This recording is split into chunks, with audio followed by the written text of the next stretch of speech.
হ্যাঁ, ঠিকই দেখছো। আজকে চলে গেছিলাম মন্দিরের জন্যে ঠাকুর আনতে। তো সকাল সকাল রেডি হয়ে গেছি, স্নান করে আমরা বেরোবো, যেহেতু অনেকটা দূর যেতে হবে। তো ট্রেনে উঠে গেছি, আমি আছি, দাদা আছে, বৌদি আছে আর বৌদির ভাই আছে। এই চারজনেই আমরা যাবো হচ্ছে ঠাকুর আনতে। তো শিয়ালদা স্টেশনে চলে এসেছি। এখান থেকে আমরা বাস ধরে চলে যাব যেখানে মার্বেলের মূর্তি পাওয়া যায় আর কি। তো আমরা চলে আসি এখানে, এবার দেখতে শুরু করি। তো এই দোকানটাতে প্রচুর ঠাকুর আছে, বাট আমরা আরও বড় চাইছি, সেই জন্য এখানে পাইনি। তো সেই জন্য আরও অন্য দোকান আমরা দেখব।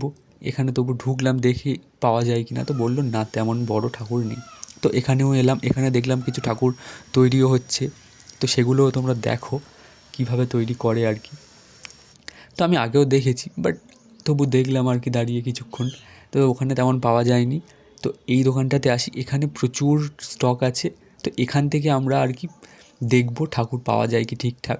তো আমরা দাঁড়ানো ঠাকুরই খুঁজছি, আর লক্ষ্মীনারায়ণই নেব।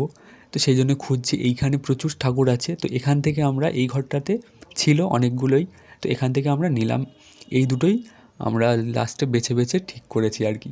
তো আমার দাদা এখানে সিগনেচার করে দিচ্ছে, কেননা সিগনেচার করার পরে ওরা রঙের কাজটা শুরু করবে। কারণ রঙ বলতে তেমন কিছুই তো করা নেই, শুধুমাত্র চোখ মুখটাই করা আছে। চুলের কালার কিছু করাতে হবে, গয়নার কালার, এইগুলোর টুকটাক কিছু কাজ করানো হবে। আর তেমন বেশি কাজ করানো হবে না, সেরকমই একটা ছবি দেখানো হয়েছে ওদেরকে। তো বললো ঠিক আছে, ওরকমভাবেই করে দেওয়া হবে। তো ওখানে দেখো ওই দাদাটা কাজ করছে, অন্য ঠাকুরটাকে করছিল আর কি। তারপরে আমাদের ঠাকুরটার কাজ শুরু করলো আর কি। কীভাবে কী করে দেখো। আর এখানে প্রচুর ঠাকুর আছে, রং হচ্ছে, রং হবে এরকম। আর এই যে তার মধ্যেই আমরা চলে এসেছি আর কি বিলের কিছু কাজ করাতে, বিল করাতে। তো আমি এদিকে দেখছিলাম, এখানে এই ভিতরের ঘরটাতেও প্রচুর ঠাকুর আছে ছোট ছোট।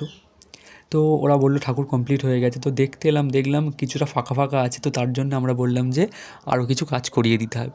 তো শেষমেশ ওরা করিয়ে দিল আর কি। তো তারপরে আমরা চলে এসেছি। এবার ঠাকুরটা নিয়ে তো ট্রেনে করে যাওয়া যায় না, তার জন্য আমরা গাড়ি করি। গাড়িতে দেখো আমরা এদিকে সিটে বসে আছি, আর সামনেই একদম ঠাকুর।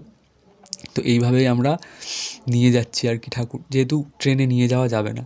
তো দেখো একদিকে বিড়লা প্ল্যানেটেরিয়াম, ভিক্টোরিয়া, এগুলো দেখতে দেখতেই আর কি কলকাতা থেকে আমাদের বাড়ির কাছাকাছি চলে এলাম আর কি। তো এখানে এবার হ্যাঁ, দিদির বাড়ির কাছে এসেছি, সামনে দিয়েই যাবো আর কি। সেই জন্য দিদি এসছে ঠাকুরটা দেখতে, দিদি আর ভাগনা। তো ওরা দেখলো, তারপর চলে এসেছি আমরা বাড়ির কাছেই, মানে বাড়িতেই আর কি। ঠাকুরটাকে বাড়ি নিয়ে যাওয়া হচ্ছে।